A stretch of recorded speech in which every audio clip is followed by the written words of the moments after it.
I have kodigo. Marami akong kodigo. Okay. I-share ko lang sa inyo yung napakinggan ko sa Senate hearing. Yung pangalawa ba? Kay Amy Marcos. Yun palang mga ICC. Mula pa noong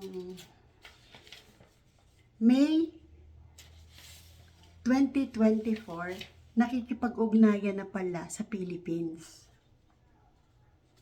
Tapos, meron sila palang mga ipinadala dito.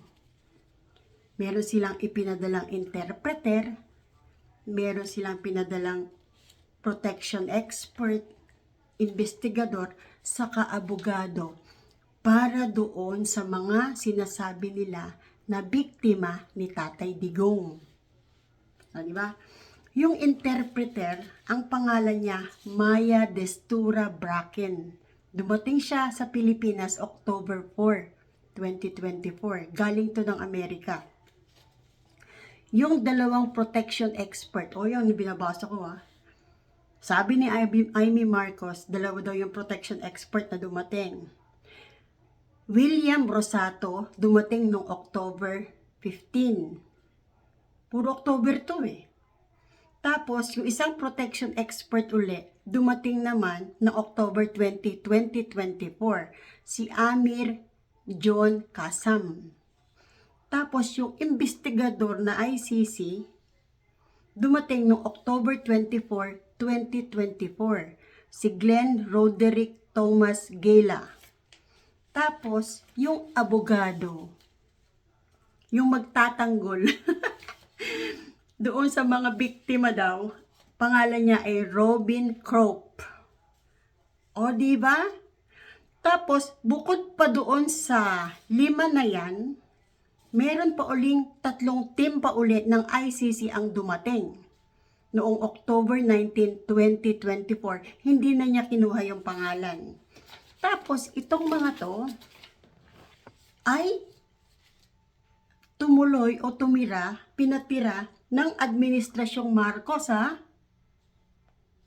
doon sa Midas Hotel dito sa Pilipinas, Diamond Hotel, saka Raffles Hotel. Grabe no? Libre. Tapos sinusuportahan nila lahat ng ginagastos ng mga ICC.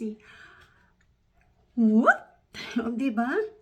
Maliwanag na maliwanag dito, sabi ni Senator Amy Marcos, maliwanag na ang Pilipinas ang tumulong sa ICC para doon sa plano na noong May 2024, noong May 8, in-announce daw to ni ni DOJ Assistant Secretary Miko Clavano.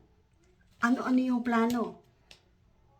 Arrest Duterte at saka yung pangalawang plano nila, back to ICC. Kaya doon po sa mga nangyayari na to, ang sa pantaha ni Amy Marcos at saka sa pantaha ako, talagang pinag-isipang mabuti to. Tapos pinagplanuhan. Kaya lang, the way they executed it, doon nagkaroon ng problema. Kasi siguro na-rattle. Nagkamali Lumitaw. Kidnapping. Kasi nagkamali-mali sila. Ayan ayan may kodigo ako.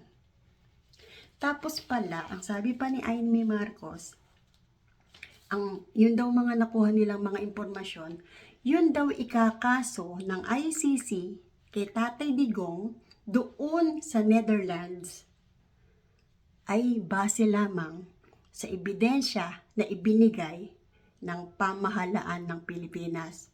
Ang sakit. Ayan, ano pa ba? Meron pa ba? Yan. Yun lang. Sige po. See you po sa susunod. Nakakaawa si Tatay Digong? Nakakaawa. Ang nagsasabi nito noon yung Castro, yung Trillanes, yung dilema, at saka yung mga kung sino-sino. Kakalangkot ano. Sige po, pare-pareho na tayong malungkot. Pero, dahil nagkamali sila, may pag-asa tayo, di ba? Pero, ang sinasabi ng Bersamin, pagkado nakalabas si Tatay Digong at binalik na Pilipinas, hindi raw tatanggapin. Today. Saklap ano. Sige po. Ito si caregiver Nana ng Ilina USA. God bless ating lahat. Loves ko kayo.